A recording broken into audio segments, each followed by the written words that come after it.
In Calgary, a network of thrift store employees, women who are often newcomers or living on a low income.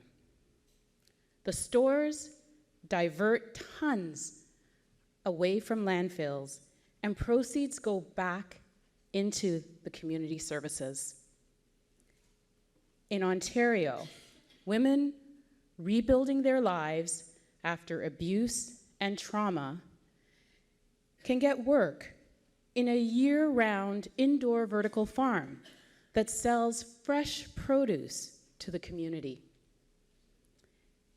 In Winnipeg, a cooperative bakery hires queer, trans, and racialized workers. It serves as a mentorship hub and operates a voucher program to help address food insecurity. In Montreal, an upstart feminist publisher sells children's books and educational toys, promoting inclusion and self-acceptance for kids of all genders. I'm Mitzie Hunter, President and CEO of the Canadian Women's Foundation, Canada's public foundation for gender equality and justice. Those snapshots I just shared illustrate the power of funding feminist entrepreneurship and social enterprise. It tackles gender inequalities while breaking intersecting barriers for diverse women, girls, and two-spirit, trans, and non-binary people. It shifts power dynamics and opens possibilities. It improves lives for everyone. Both philanthropists and investors must support if we want to jumpstart productivity. Canada's productivity lags the US by 30%. I'll just let that sit with you for a second. We need to embrace women-led businesses and social enterprises and to expand our definition of productivity to encompass social and environmental benefits. Just last week, I met 75 inspiring entrepreneurs whose collective energy is helping to pave the way towards a more inclusive, feminist economy. They are part of a transformative gender equality program supported by our donors and partners. Together, we are nurturing grassroots innovations and approaches that surpass charity. And we'll need more of them to address Canada's pressing concerns: affordability, the housing crisis impacting marginalized women, rising mental health needs, particularly amongst girls and young people, climate disasters that are disproportionately harming women and those most underserved, intimate partner violence, unanswered calls to action for missing and murdered Indigenous women, girls, and two-spirited people. Digital harm and that viciously targets women and 2S LGBTQIA+ people. A disrupted labor market where jobs that marginalized women tend to hold and depend on are gradually disappearing. There is no contemporary issue that is not a woman's issue. There is no women's problem that is not everyone's problem. When the Canadian Women Foundation was launched in 1991, only about 2% of charitable giving went to gender equality and feminist community-based initiatives in Canada. Today, it's about the same. Even in venture capital, investment in women founders is stubbornly at around 4%.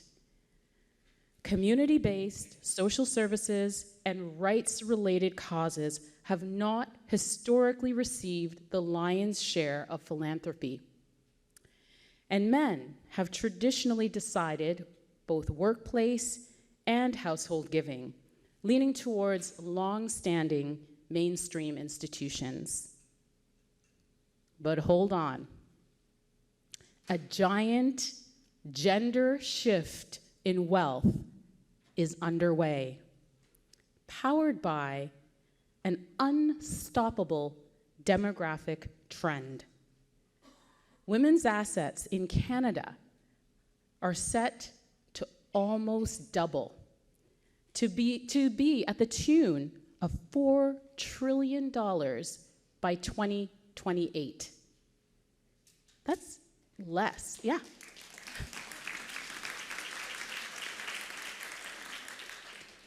That's less than 4 years from now. It could skyrocket the 2% figure for community-based gender equality and feminist initiatives. Just imagine what's possible at maybe 10%. Or let's open that up a bit. Imagine it gets to parity, 50% of charitable giving in Canada. Just imagine. It could supercharge progress for a gender-equal Canada. Plenty of research, as we've just heard from Jess, says gender equality makes life better for all. Stronger economies and families, more financial stability, happier relationships, who doesn't want that, and safer communities. One of the feminist entrepreneurs that I met last week in Montreal said, when we invest in women like her, it benefits our families and our communities because we give back. I can relate. As a young woman, I started a business during a recession with the help of a small grant.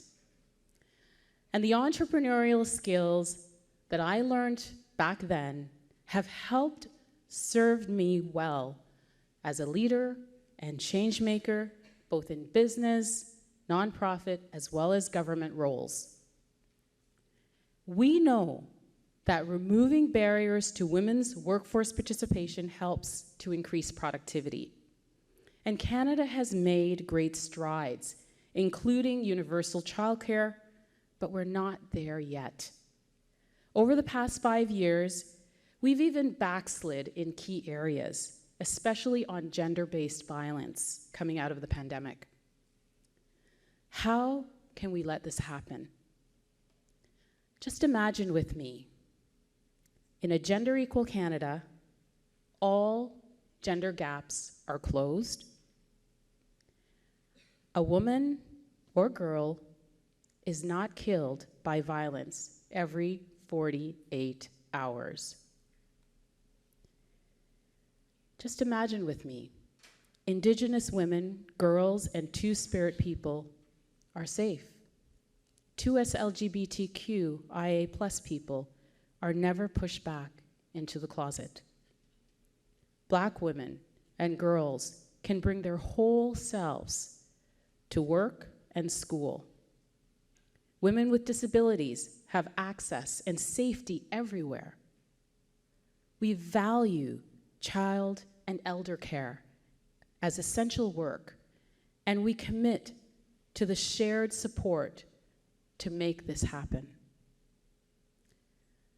The good news is that women tend to give differently than men.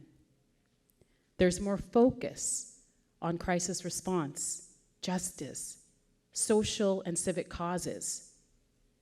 Let's uphold this through gender-minded wealth management, policy, and financial incentives and more. Every woman, girl, and gender-diverse person has power, safety, and support, and rights to thrive today and tomorrow. This is the vision of supercharged feminist philanthropy. So let us embrace the great gender wealth transfer and use it to achieve it. Thank you.